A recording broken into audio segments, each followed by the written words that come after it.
Hey everybody, welcome back to the B Channel podcast where my objective is to bless, edify, and encourage others to live their best lives. I am here today to have an impactful conversation about black men and mental health. And AJ, do you want to introduce yourself to the good people and let them know who you are? My name is AJ Jones. I am a mental health advocate, future therapist.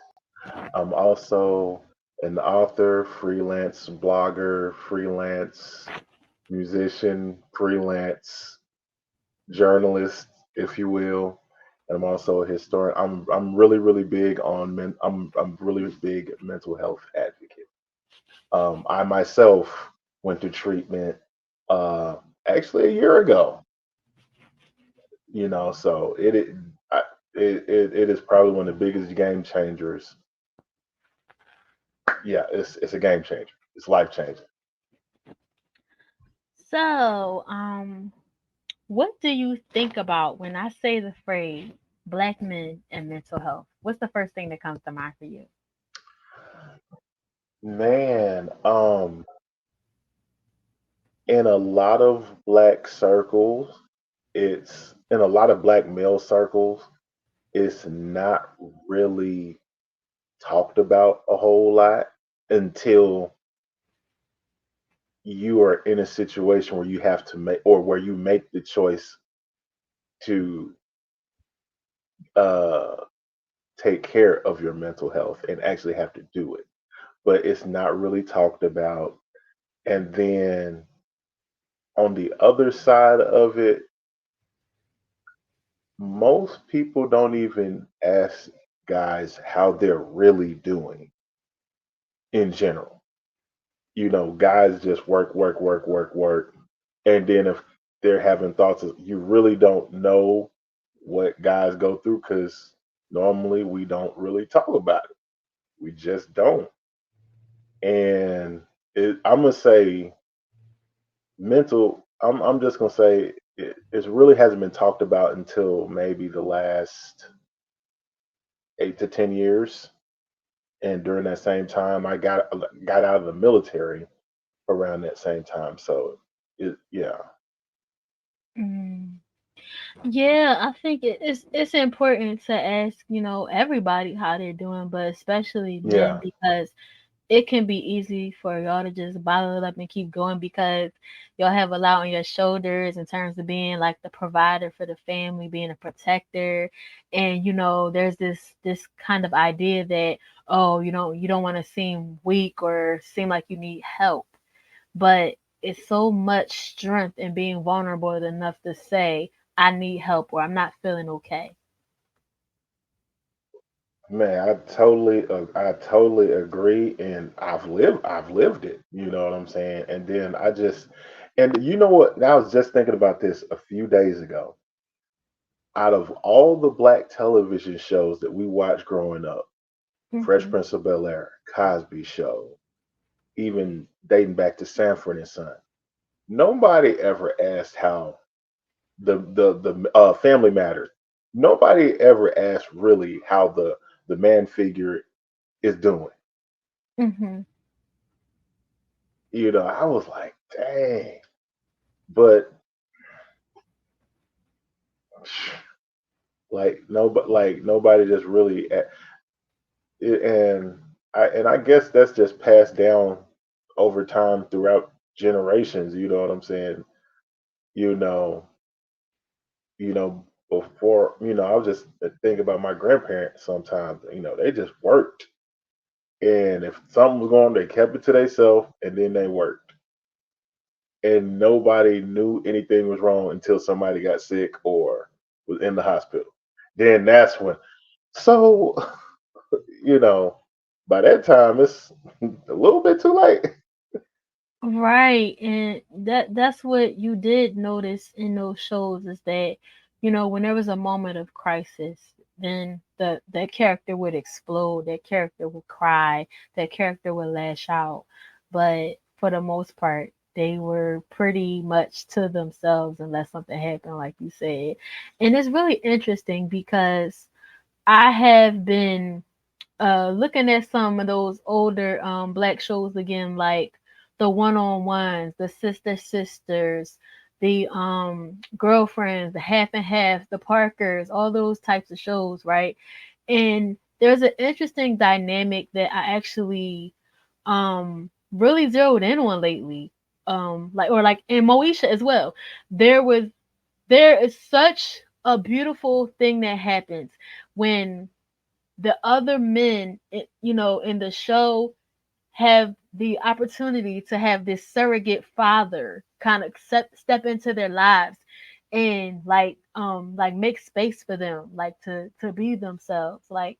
And I feel like it was a recurring theme, and that's one of the beautiful things that I noticed, like that they gave them the space to say those kinds of things that they needed to say sometimes, like when they had the certain Yeah. moments.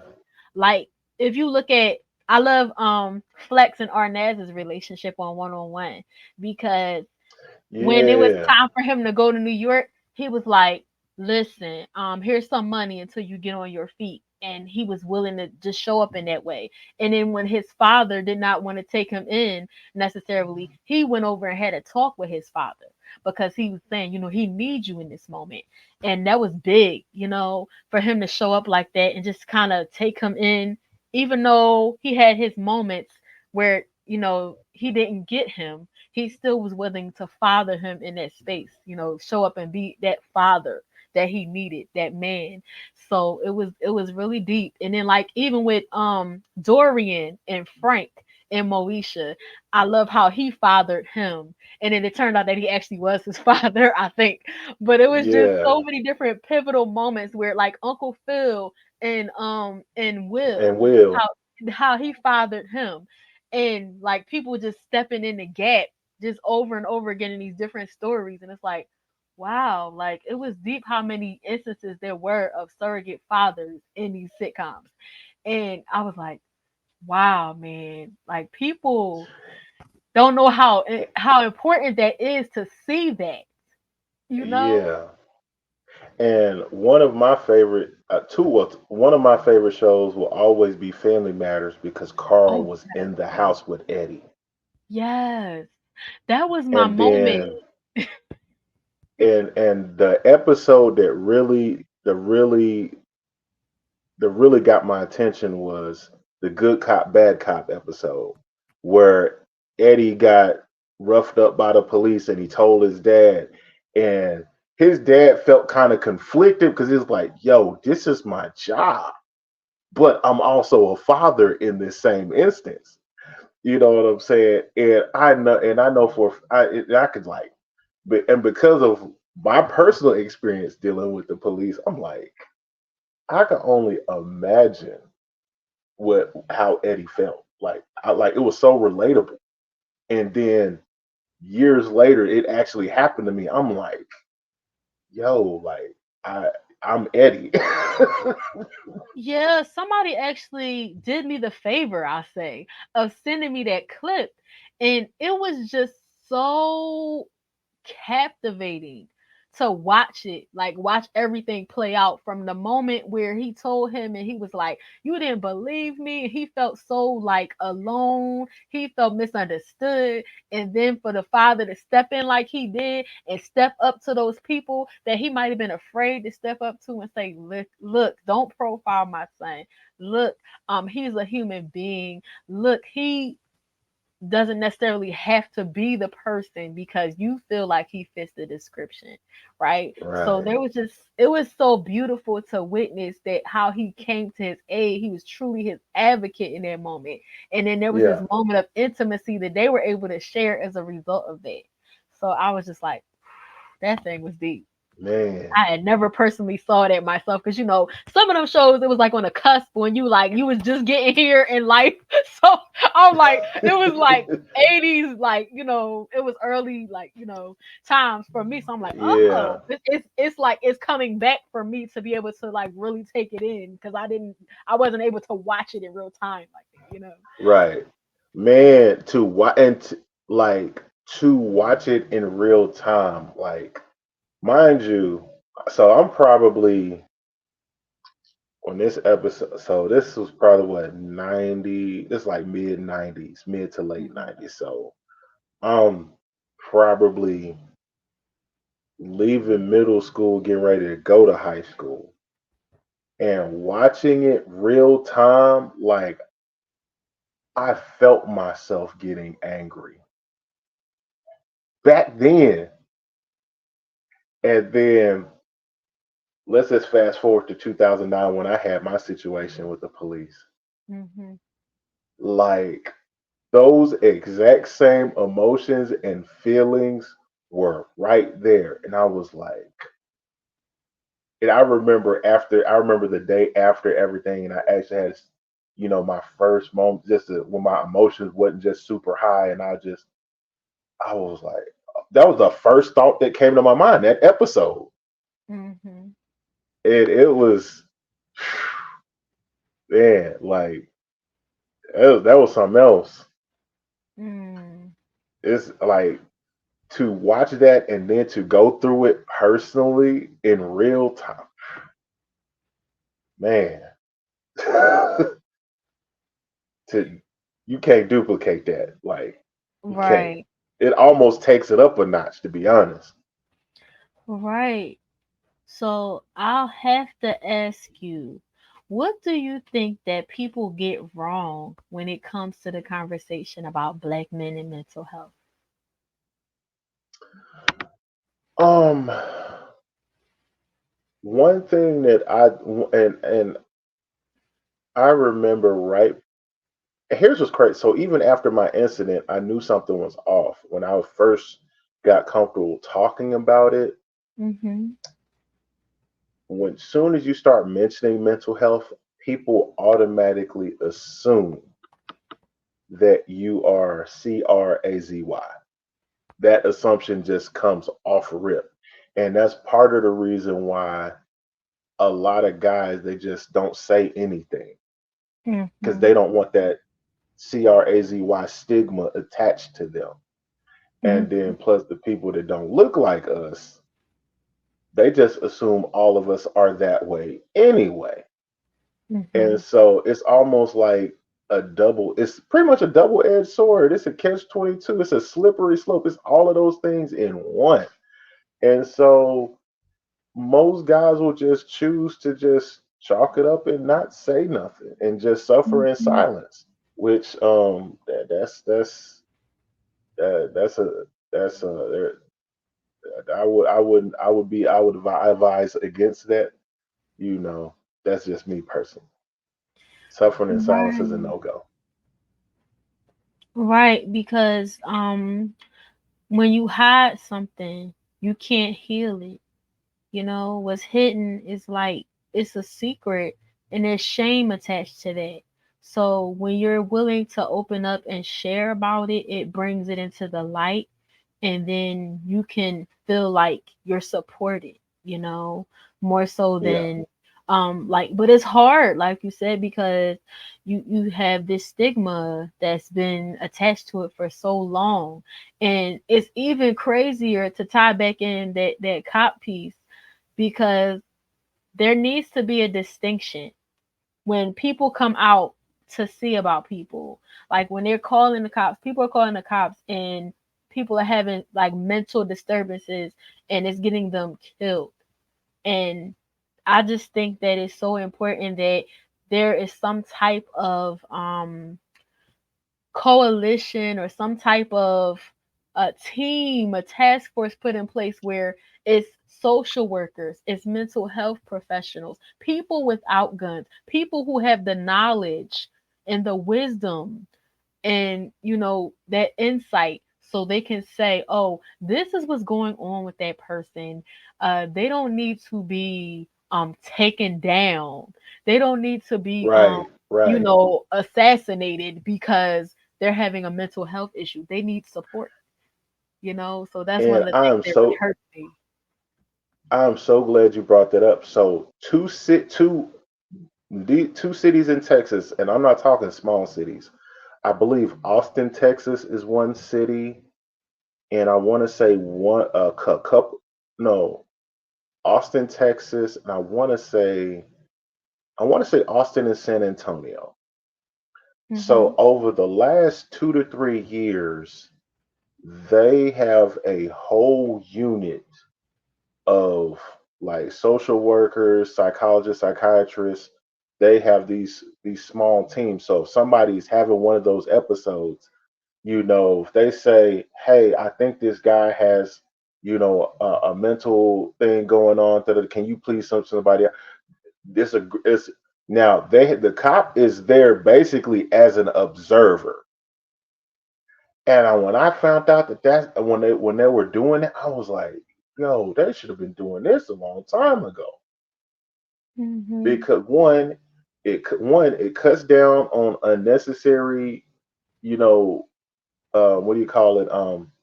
Unarmed victim deaths.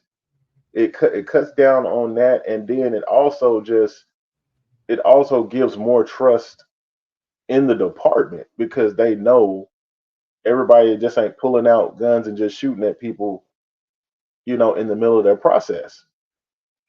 Right. But I yeah, just there think there are it's two so cities in Texas that have implemented that in the last 2 to 3 years, and important. I know for a fact one of them is Austin, and I want to say it's either San Antonio or Fort Worth is the other one. Hmm. I really hope that there'll be a blueprint for other cities to follow and really just take that on because it would help a lot, and not just for black men, but black people, period, and other people of color, Yeah, and people at large, the whole society at large. Because I'm sure there are instances too that we may not hear about, you know, of our white sisters and brothers being taken down too because of mental health. And it's really a shame though when you think about it, like because somebody has something going on mentally, you're going to like misjudge that and in their life and not give them a chance to really find out what's happening or even consider what's going on with them, you know? right, So right, I right. think that it just really needs to be a change around that.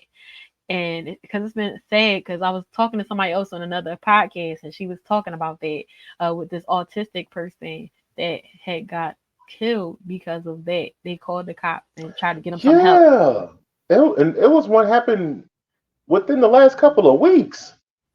Yeah, so I just think that that's really an issue. But to transition from that, what do you think is the biggest struggle for you personally when it comes to this mental health journey?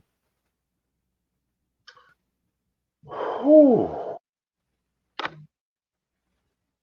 It shouldn't be a struggle, but because of life's unpredictability, is hitting the reset button. Mm-hmm.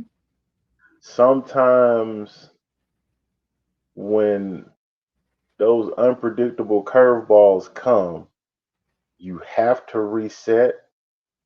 But I guess it's one of those things where in the midst of different things happening, different things changing, people coming in and out of your life, and some things coming in that may be hurtful, you know what I'm saying? You have to take your time to process those things, Mm-hmm. and then you have to make adjustments and you have to move forward. And then when you move forward, you got to hit that reset button. And sometimes it takes a little, depending on the situation, it takes a little longer to hit the reset button, but you have to hit that reset button. Because if you don't, you're going to end up repeating the cycle. And then nothing will change, or things will probably stay the same if you don't.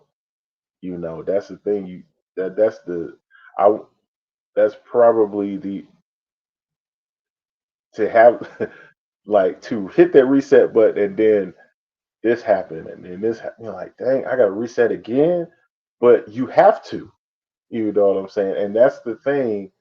A, a lot of people a lot of people just don't like change. They just don't like change. You know what I'm saying? But in order to move forward, to get to go higher in your life or to get where you need to be in your life, you have to hit that reset button. Because if you don't, you're gonna be stagnant. So What are some practical tips on how you would actually reset? All right. Um. Okay. So one number one, I have. I'm one thing I do is journal. Hmm. That's one thing I do, and then as an as a means to express how I'm feeling or what I'm feeling, depending on my mood, I may pick up my sax and play, or I just might start writing or get into a just start writing poems. You Hmm. know what I'm saying? Just expressing the situation out. You know what I'm saying? So, you got the journaling, then you got the artistic expression. Third, talking to talking to somebody, whether it be a therapist, uh, a spiritual advisor slash mentor. Those are the three things that I use to hit that reset. And the other thing is, well, four things. The other thing that's most important, taking time to taking time with yourself and actually praying and processing everything that's happening and everything that that you have to do. Hmm. you know you have to process everything, and you have to process everything, because if you just can't let things fester or just leave things undone, because you Right. have to do all of those things to move everything forward in a progressive life. Yeah, that's so true because you need an outlet. Yes. I don't know why I couldn't think of that word. I don't know why. I was like, because I'm sitting there and I'm like, outlet. Yes. And well, that those are my ways of resetting. And some people might, okay, get out the house or go to the gym or something like that. Well, that's another thing, that just getting out, just if you even if you just walk down the street and come back, just simply just getting out the house for a little bit, just a little bit, you know what I'm Mhm. saying? Just walk around the backyard or something, walk around, just that, just little stuff like that that actually mean a lot. Listening to music, you know, don't not, and that's another thing that you really have to be careful when you're trying to reset. You can't listen to the wrong type of music.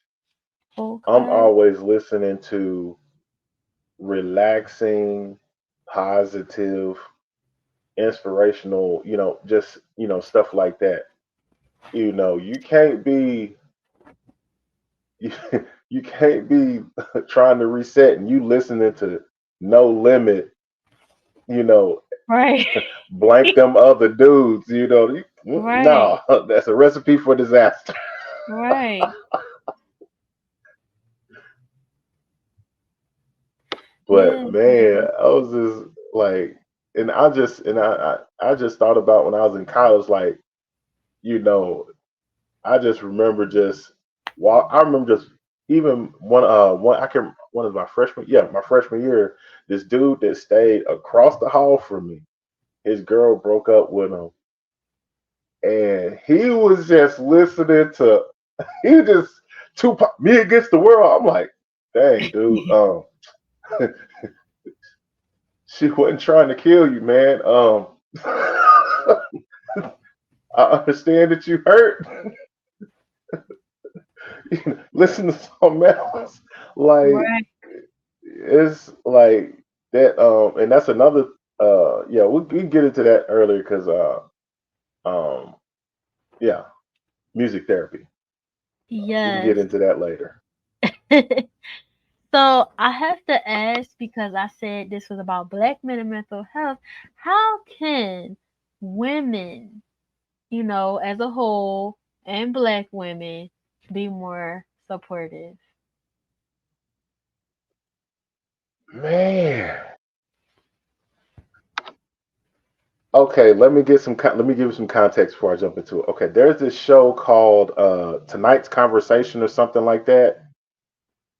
Okay, By it's Ace two Metaphor? guys. Yes, Oh, it's two okay. guys that's always speaking on this. And every time they speak on this, it's always the same two or three ladies on the panel that prove their points in exactly what they're speaking. So a lot of times, especially when we're in relationships, a lot of guys may have never really had the space to express when things are wrong with them, or just to even have that safe space just to even speak on it. So a Mhm. lot of guys just suffer in silence, don't say nothing. But then when they do say something, the things that they're expressing get flipped back on them as if they said something wrong. And now this dude is like, okay, do I need to apologize for saying something? Like, I was just telling you what's going on with me. Mm. And then they're also being told how, well, you need to don't tell me about that this way. You need to say it this way. How you gonna tell this dude how to express what's going on with him the way you want it, but this is what's going on with him? Like, Mhm. even if he's speaking in a soft,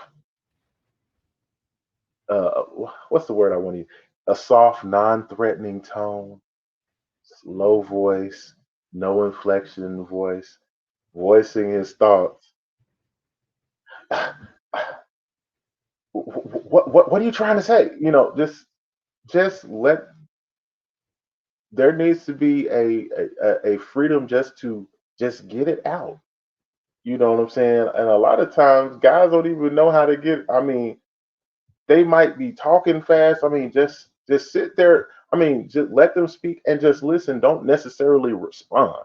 Just listen. Mhm. Just let them get it out, because because if you what happens is, if when a guy when we I'm a lot of time when and I was notorious for this when I was young, when I was younger. Like, and I started to notice when I was probably about 30, I'll say 34, 35 ish. If I express myself to somebody and they cut me off, or they jump down my throat and I'm just literally tell them what's going on with me, I just get quiet. And then after that, in my mind, I'm like, I can't tell her what's going on with me. Mm. I can't share with her because she's not gonna let it get it out. She's not gonna let me get it out. So I'm just gonna be quiet. Mm. I think that's really important for us as women to understand because my tendency personally, I'll I'll try to fix it. I'll cuz I feel like the person is venting. So I'll be like, "You know what? Can I like humbly submit this for your consideration?" And then I'm still told I'm not listening or I don't understand. But it just comes to a point where somebody says something over and over again and you're like, "Well, maybe you need to look at you." You know? So, like, what do you do in that situation where somebody's like, they're continuing to tell you something and you're like, but maybe it might be you if this is a theme that's reoccurring. Even in that situation, just let them get it out. Don't try to critique it, or just let them get it. If they repeat it over and over, okay, that's just the main thing that they're stuck on, and that's just the main thought that they're stuck on at that particular time in that particular space. But that's pretty. Then if that okay, if they keep repeating that, okay, that probably is the source of what's going on. Got it. Right.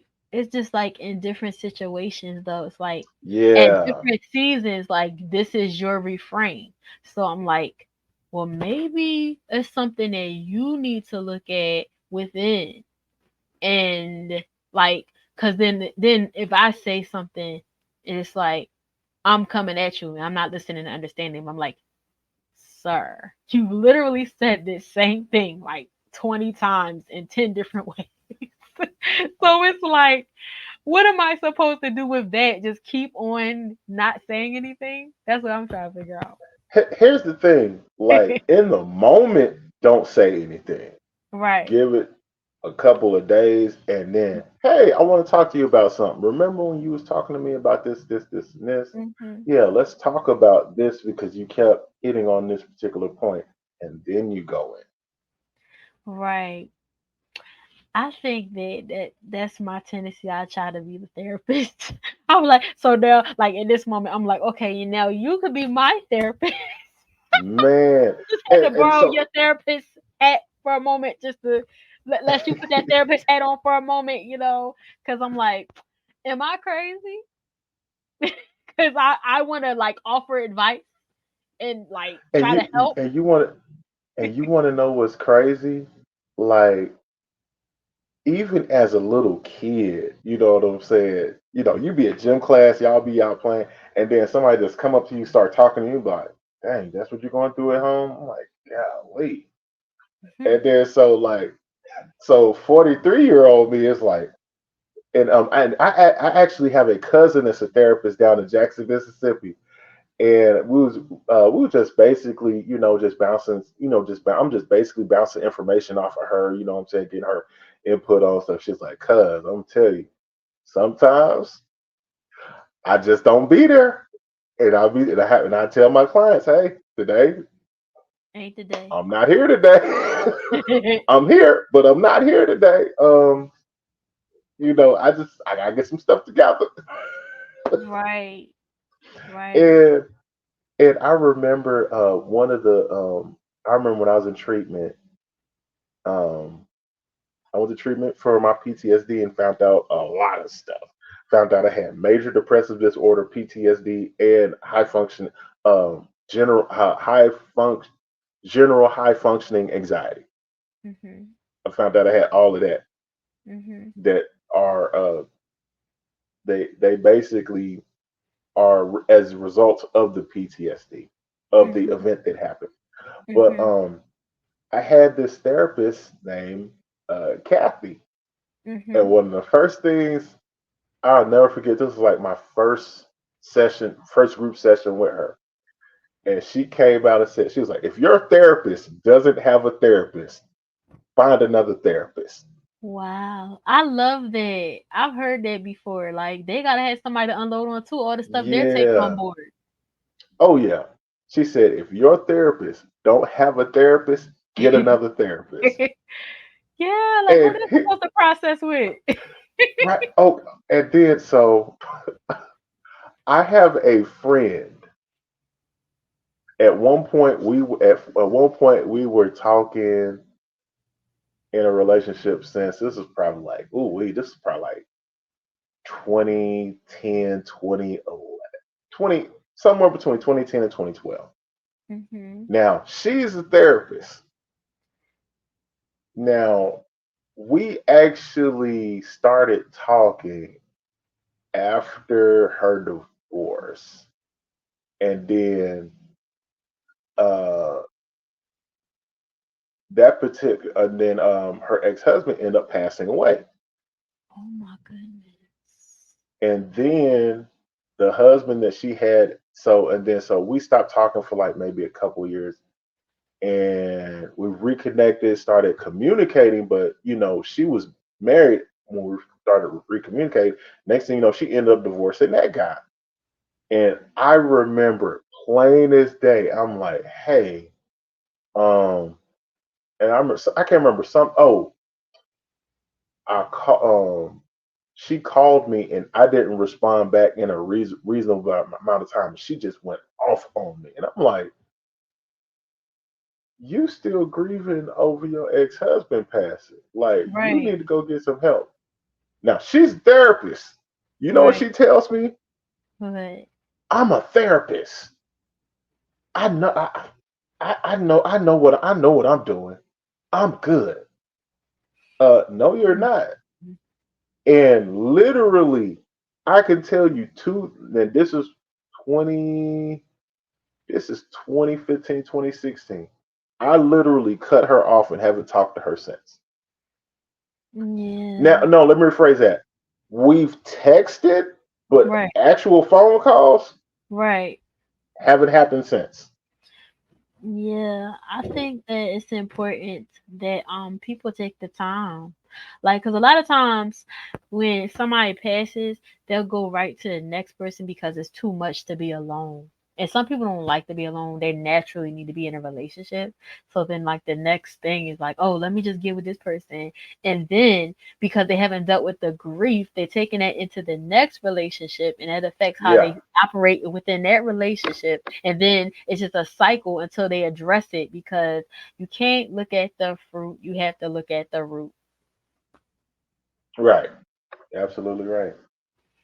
But I was like, Yeah. man, this is some craziness. But Yeah, I like, yeah, mean, you gotta be humble, I guess, to be a therapist, right? man.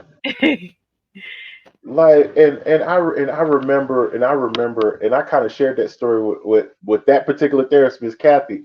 Mhm. I was like, I was like, hey, you need to get some help. You lashing out at me, and all I did was Miss a phone return your call. call late. Like, you need to get some help. Yeah, it be the small things they lash out at you about, but it's never about the thing. It's about something else. Yeah. So, to add on to the previous question, how do you think that society as a whole could help be more supportive of the mental health journey? Uh, we gotta. We have to normalize. We have to normalize people getting help. That's number one. Number two, we got to get rid of the stigma and the shame Yeah. because um, those. I think those two are probably the. I think the stigma and the shame that comes with asking for help when it comes to your mental health. Those two things are probably the two biggest things that keep men silent, or just people in general. Because a lot of times, most dudes just gonna rock with it and be like, all right, cool, all right.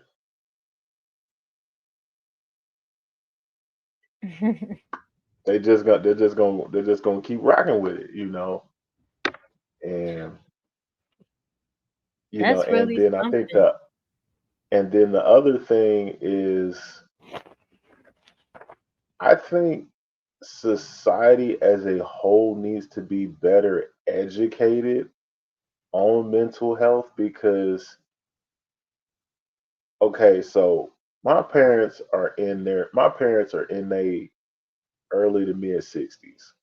So when I went to me making the choice to go to treatment, it just it was odd to them, but I broke it down and let them know that it was something that I needed to do because there was some stuff going on in my head that I couldn't fix. And it's something that you just can't pray away or pray off. Like, it don't work like that. Like, some actual work has to be done in my brain. And I had to go somewhere, be off somewhere to get that done. And so uh, um and the other thing is, when you're dealing with people in their 60s and 70s and trying to get them to understand something like mental health, unless they've actually worked in the medical field, they're not going to really understand it in its totality. or unless, I mean, it's like they somewhat get it now, but you know, it's just, you know, it's just a matter of, just being more educated about it to understand it, just for understanding, because that's where a lot of the, you know, a lot of the, I mean, a lot of, I think a lot of the misunderstanding is purely generational. You know what I'm saying? If you didn't grow up seeing people going to therapy or going to talk to somebody, like it's going you if you bring it up, it's gonna sound weird to them. It's not gonna Right. look normal to them. You know what I'm saying? So like that's education for understanding. Just I mean that is the probably the biggest thing that has to happen. Yeah, because it's like it's your journey to take, and it's important to understand that everybody doesn't have to understand the journey, but you have to be supportive of whatever you need. And like you were saying, you can't pray everything away. Yes, we love God. Yes, read your word. Yes, pray, but go to therapy too. Jesus and therapy and theology. So we have to understand that, and he made the people. That's the other thing. He made these people, and he knew at a specific point in time that you would need this kind of help. And he made them for this reason and sent them to school for this reason. So it's not offensive to God to say, hey, I need this too. It's both and. Yeah, absolutely. And one thing and another thing and just from being in treatment, a lot of people actually get closer to God in treatment, because a lot of people that go to like one thing they tell you, in order to have a successful therapeutic process in your mental health journey, you have to have a higher power. Mm-hmm. And the reason why they use the word higher power is because different people come from different backgrounds. If you start getting down to certain stuff, you got infighting and all of that. But if you say just higher power, it just Mm-hmm. covers everybody across the board. And then you got people in the group helping each other out, and you know, you feeding off this person, everybody. It's like those group sessions, like you are literally sharing and bouncing off of each other, helping each other. Like that, man. Those group sessions is something serious, and yeah, Yeah, you need community in that situation, because it's important to know, like, you're not alone. Like, other people have been in similar circumstances. You're not the first person. You probably won't be the last. So it's absolutely, true. absolutely. So if you were to plant one seed for our listeners today when it comes to this conversation around black men and mental health, if there was one thing that you would want them to take heed to, remember, and just really apply, what would that one thing be? Do not be afraid to speak about how you are feeling. Like once you start speaking it, like you said earlier, once you start speaking that thing out, the light is on that thing. Hmm. See, the more you lock it up and keep quiet, that thing is under a veil. And then it's one of those situations where if you have something under a veil, somebody could walk around, somebody could walk up to you and take that veil off. Now, it's different when you've already put light on.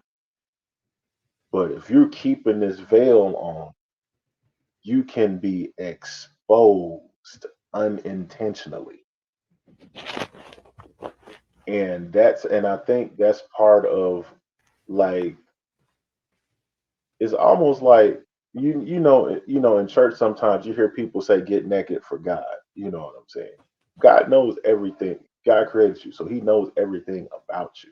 He knows what's going on in your mind, you whatever. Knows everything in your heart. But when it comes to this mental health stuff, you hold on to so much, and people are afraid to put light on themselves. Mm, Nobody want It's almost like if you don't put light on yourself, you leave yourself vulnerable to be exposed. right. And it is that uncontrolled, that unpredictable exposure that brings the shame and that brings the stigma. And Right. that's what we want to get away from the shame and the stigma. We want to just you sometimes you just got to put that stuff out there. Right. It's so important to share your story because you overcome by the word of testimony. That's what it says in the word, like become overcome by the blood of the lamb and the word of our testimony. So we have to understand how powerful that is and not give our power away to someone else to expose us. Like Right. just take authority over that and expose yourself in terms of Yeah, what's going yeah, on. right. Show your scars. Man, perfect. Oh man, perfect example. So when back in 2018, I was coaching high school football.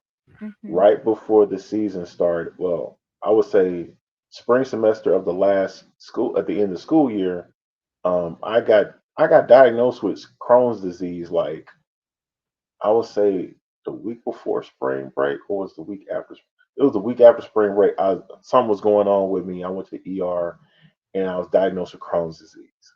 Mhm. So fast forward the end of July 2018, just Mhm. finished the last practice. Like, I was so exhausted from I was just so exhausted and so tired because it was just, it was like it was one, I was having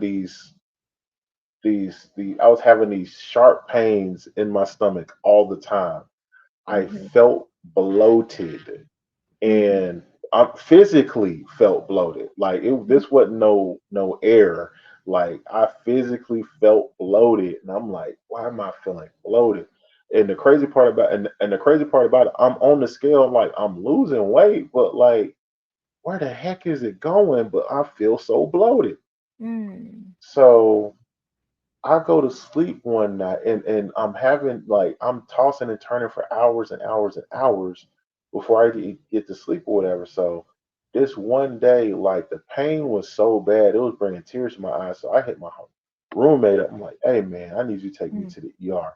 And something told me to pack a bag with a few extra days of clothes or whatever. So I Mhm. get to the ER, and I had went to the ER maybe, uh I want to say a week a week prior, whatever. And the young just so happens the young lady who was the front desk at the other ER worked at the front desk at this ER. Mhm. And I guess she remembered me, went straight to my chart at this hospital, and I signed my stuff in. And as soon as I gave her the paperwork, I'm getting ready to sit down. Hey, Mr. Jones, go to observation room 3. So I go in there. I'm probably in there less than 10 minutes, and this dude comes in there with an ultrasound machine.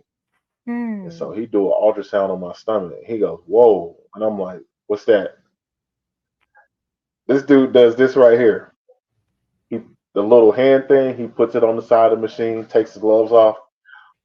Mr. Jones, I'll be right back. Please don't move. And I'm sitting. Soon as he walks off, I'm like, I'm gonna be here for a while. I'm gonna be here for a while. So he comes back with the physician on duty. Mr. Jones, your insides are 2.5 times normal size. In the next couple of days, we're gonna have to give you a colonoscopy and we're gonna have to do emergency surgery. Oh my We goodness. found a blockage. So I had a blockage in my intestine, and the blockage was infected. And the Oh my blockage, goodness. the infection. I guess the blockage was making my insides swell to the point Mhm. to where like my organs was pushing up against my lungs, which was the reason why I You tired. couldn't breathe, and I was super tired all the time. And so from the time I checked in to the time they sent me to the room, I was there. I was in a room on the eighth floor within 35 to 40 minutes. Mm. Wow. That was quick. Yeah, Because you know you and could I be was in just, MCRs for 12 hours. man, mind you, this is pre-pandemic. This is like 2018. Hmm. This pre-pandemic, and I was just like, man, so so they're gonna give me a colonoscopy, and they're gonna do emergency stomach surgery. So they Mm. prep me. So they do the colonoscopy, and I saw the block. This thing, so it was baby. So about 6 inches of my intestine was swollen like Mm. this. It was like at first they said it was the size of an orange, but it was about this long. It was like an overfilled sub sandwich. It was like that, Oh, just that wow. big. So they had to go in and cut it out and then reattach A nest my of bolts. intestine. 6 inches, and I have a stomach. I had the scar on my. I had like 15 staples on my stomach, Mm. and so I was like, man, like this is crazy. And they actually showed me a video. Matter of fact, I'm gonna have to go to Oklahoma City, see my old doctor, see if I can get the video. So I saw the video of when they cut the other side of my intestine off. Like my insides instantly like went back to normal size within like 30 Wow. seconds to a minute. Wow.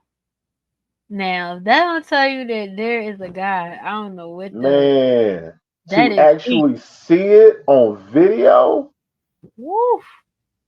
like I could like the lady had the scissors like or cut it, and like everything just, and Sounds like like a vacuum. even my breathing was better. Like matter of fact, when I came to after the surgery, it was just like, hold up.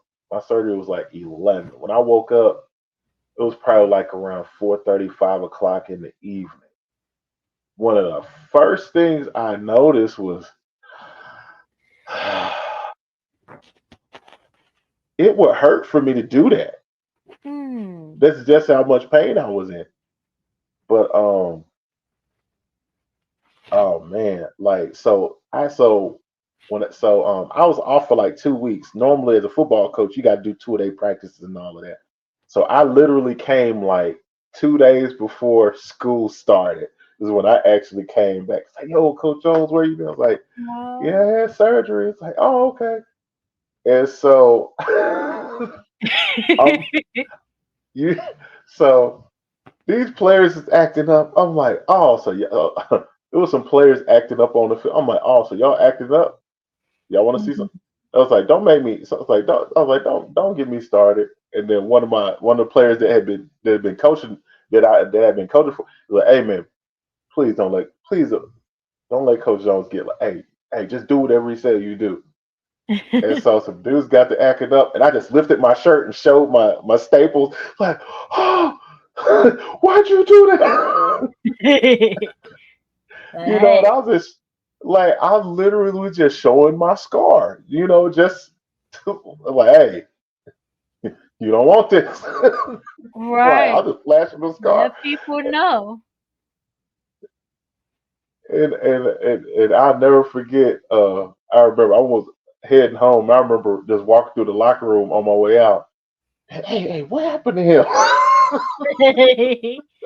See, y'all ain't even paying no mind. They was just acting like it was a normal day. Like you said, you went to the Yeah. store. See? That's really important that people see your scars. Like that was a literal reason. Like that was a real Yeah, like a literal like explanation of why. Cuz if you don't, everybody would just assume everything is okay and they yeah, take it like nothing is happening. So once you show them, they have no choice but to look at that and say, "Wow." Like and ask questions, if they're a curious person and they have compassion yeah. for you, you know? And matter of fact, I want to say Thursday night before the game, we have our team dinner and whatever. Mhm. I actually shared what was going on, and Mhm. I showed the pictures. I was like, "Yo, uh, wow!" It was like we didn't know you, and I had to, that was also like my first time when I was actually explaining to them what Crohn's disease was. Mhm. And I was like, oh, so we didn't even know you had. They didn't know. It was like, Coach, we didn't even know you was even going through that. I was like, yeah, Mhm. Wow, that's deep. That's really something. Thank you for sharing. And I was like, I want to know how he gonna bring this back around, but that's true. You gotta show them staples, them stitches, those scars where you been cut so people can see. Okay, this is what's going on. This makes a lot more sense now. Because sometimes, people are not going to, really understand you fully. But it's like I'm learning that if yeah, people know, maybe that's the first step. Maybe they don't have to understand ever or at first glance. But to yeah, know is the first step. When you tell somebody, then they can move forward with that information and move accordingly with you, you know? yeah. And oh, all right. Let me share this too. So a lot of times it's not even a physical scar, but it's like mental scarring. So I'm gonna use. Okay, so I was had real bad growth spurts. Mhm. I've growing pains and growth spurts. I would say my middle teen years, like 14, 15, 16. Well, I would say from 13 to 16. Really, Mhm. really, really painful growth spurt.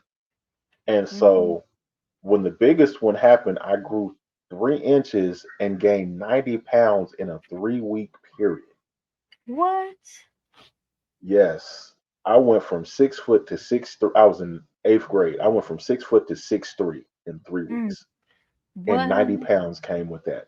And so Wow. the mental thing that I went through looking in the mirror, I'm like, who is this dude and whose body is this? Because you go from being a teenager who was already a little bit taller than average, now you're in a grown man body Mhm. at age 16. And so it's almost like I don't want to say dysmorphia, but it's almost like you trying to figure out whose body you in. It's Yeah, that's almost like true. you kind of like are trying to you're trying to you it's almost like, okay, is this me? Is this really me? Is this body that I'm in mine really mine? You're in Because disbelief. I ain't never seen. Yeah, because you like it's almost like in real time you are trying to adjust to this body that you just got as a result of a spurt that brought Mhm. some pain with it. And Right. like you're like what's going on here? Like you and then the other stuff with it, like when you go through a growth spurt like that, your Mhm. center of gravity is not gonna be where it's at. So you're gonna have some times when you just randomly walking and just fall. There Whoa. was some like like I'll never forget it was my first couple weeks back at school. I'm walking to my classroom and I didn't trip over my feet, just fell. My equilibrium center of gravity was my body was still trying to play catch up. Mhm. All this height and And all this weight, it just came out of nowhere. yeah, I went like what went from 6 foot 180 to 6'3", 290. Oh my goodness. Mm. I'm sorry, 6 foot 190 to 6'3", 280. I'm Uh, like, Wow. Mm. Like it's almost like what in the world? Like you know, you really don't. And like my parents tried, like they tried their best to how to help me through that because they was learning on the fly just like I was. But all Right. they could really do was just be there because that didn't come in that wasn't in the kids man. That's not in the Okay. having a child manual. Right. Strange things happen sometimes. Yeah. And That's so wild. and I remember I had a guy. I spent a lot of time with the guidance counselor the last part of my eighth grade year because she was like, "This is normal. You guys." She was like, "You like most females have their stuff usually between fifth and seventh grade. You know that time span when they're in fifth and seventh grade." She was like, "You guys, it comes later for you guys. So this is normal." I'm like, "All of this." Right. Now, what got my attention, Anthony Davis that plays for the Los Angeles Lakers, Mm. Did basketball he play player. for the Celtics before? No. I'm thinking I about the know other you. guy, Baron. That's who you think about. Okay, no, not him. So Anthony Davis Mm-hmm. was a 6'3" guard. His Mm-hmm. senior year of high school, over the summer, just between the spring and the summer, he went from 6'3" to 6'11". What? Yes. Oh my gosh. And I'm like, man, I He must kind have of some really understand what he. tall people in his family. It is. I was like, when I heard his, I was like, that sounds very familiar, but just not that amount of inches. Right. That's a lot. Like Wow. I stopped at 6'5", Mm-hmm. and I remember I'll never forget the doctor said, well, he's gonna be somewhere between 6'4" and 6'7" when he's done. How they I was know? like, That's what I want to know. How do they determine that? um, you know, my mom and dad's genetics, Right. They just my kind of. growth plates, everything that was going on, Mm-hmm. and he was spot on because I stopped at 6'5". That's deep. My dad is 6'6". Oh, so you was right there in the middle. Yeah, my me and my brother are both 6'5", and Oh. he hadn't. Now he had growth spurts, but his was nowhere near my brother's was a breeze in comparison to mine. Like I was Mm. in legit pain, like for real pain. Mm. I had them slow, dull, sharp. Some days it was dull pain, some days it was sharp. All my joints at the same time. Mm. My brain pounding out of this world because all that pain is going on in all them places at the exact same time. If you Mm. move too much, it just get worse. So laying in the same spot in the bed for 12 to 18 hours at one time, Mm. Wow. you can't That is like deep. yeah, like that's like just going through that. It's you can't necessarily just explain that to somebody. But Right. my science teacher actually, so my science teacher would actually bring homework to the house or whatever. And so once my science teacher talked with my mom, Mm-hmm. she actually kind of flipped her lesson plan around and was talking about like the different growth phases in the human body or whatever. Mm. And so she actually talked to the guidance counselor and oh yeah, this is what's going on with him. Ta-da. So when I was having my little falling incidents and stuff like that, I was just like, I don't want to be. I was like, I don't want to be messed with. I don't want to be. I don't want to be in the classroom. Like she just had me the guidance officer. Hey AJ, this is kind of normal for you Mm-hmm. guys, but you know what I'm saying. It's just happening a little Right. more. It's she was like your situation's just a little bit more different than everybody else's. Nobody's going through the pain that you're going through. Right. And That's deep, so really, because you a kid and you don't know. You're not expecting all that to happen. So it's like, right. is this? And why am I like Yeah. the outsider in this situation? Because like you're looking at other people and it's not happening that drastically, you know. Yeah. So yeah, that probably was a little bit, off putting, like anxiety inducing. Man. And I will and I will openly admit, like, I was very, very, very, my self esteem was a little bit low, and then I was a little bit insecure because I was always nervous about falling in public again, or like Right, that that's was, embarrassing. yeah. And it was to the point to where, like, lunchtime I would have my best friend go through the lunch line for me I because know I didn't that's want to right. You don't fall. want to hold the tray. That would be extra humiliating.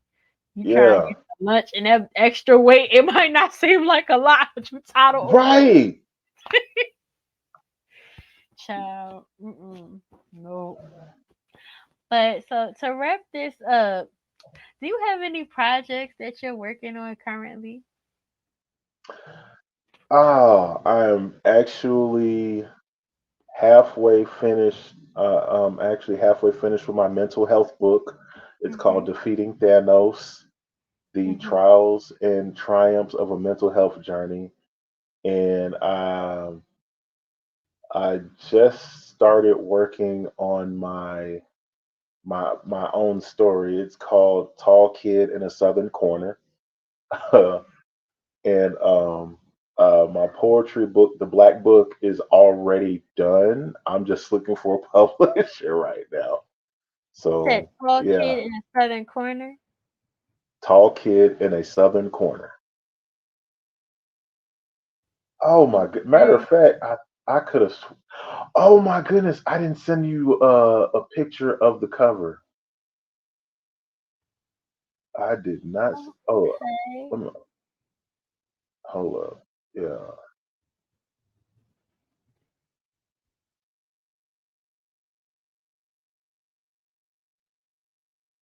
Check your phone.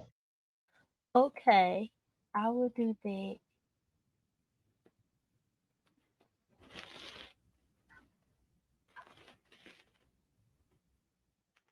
Okay. We'll be sure to include the picture of the book so that people can see that. Um and some of the content that we're gonna put out to go with this podcast. And also, just for the people, how can they get in contact with you? Just to say it for those who may be listening and not watching, because I'm going to put the information right here. All right. You can follow me on IG at the 107 Saxman, Mhm. the Real Chocolate Life, Mhm. on TikTok, the 107 Saxman, and on Mhm. Twitter, the 107 Live Show, the Mhm. 107 Saxman, and the Real Coco Life. Um, yes, I do have two podcasts. One's a sports podcast, and the other one is a Black culture and spirituality podcast. Um, the 107 Live Show is a sports show, and the Chocolate Life is the Black culture podcast. Oh, okay. 10-7 live and the chocolate life. Yes, Okay. They're on all streaming platforms. as for Apple, Google, uh, Spotify. Um, it's on a lot of platforms. Oh, okay.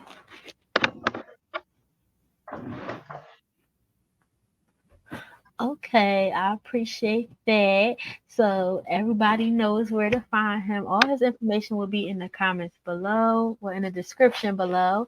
And I appreciate everybody taking the time to watch this. And thank you, AJ, for joining me. And No problem.